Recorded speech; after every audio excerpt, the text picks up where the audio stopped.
Friends, ఇప్పుడే నేను వార్త తెలంగాణ కేబినెట్ సమావేశానికి ముహూర్తం ఫిక్స్, దానిపైన చర్చ అంటూ వార్తలు అయితే వస్తున్నాయి.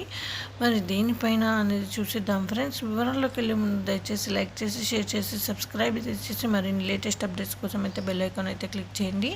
అయితే తెలంగాణ కేబినెట్ సమావేశానికి ముహూర్తం ఖరారైంది. మే 18న సీఎం రేవంత్ రెడ్డి అధ్యక్షతన సచివాలయంలో మంత్రి మండలి సమావేశం కానుంది. ఈ జూన్ 2తో రాష్ట్ర విభజన డెడ్ లైన్ ముగియనుంది.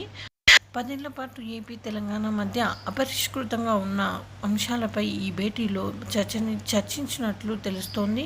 అలాగే ఎన్నికలు ముగియడంతో రైతు రుణమాఫీ, ధాన్యం కొనుగోళ్లపైన మంత్రిమండలి చర్చించనుంది. అలాగే రాబోయే ఖరీఫ్ సీజన్ పంటల ప్రణాళికపై కూడా కేబినెట్ భేటీలో చర్చించాలని సీఎం రేవంత్ నిర్ణయం తీసుకున్నట్లు సమాచారం. సో ఈ విధంగా వార్తలు అయితే వస్తున్నాయి ఫ్రెండ్స్. మరి వాటి గురించి చర్చ అనేది జరుగుతుందంట. సో అది. Thanks for watching.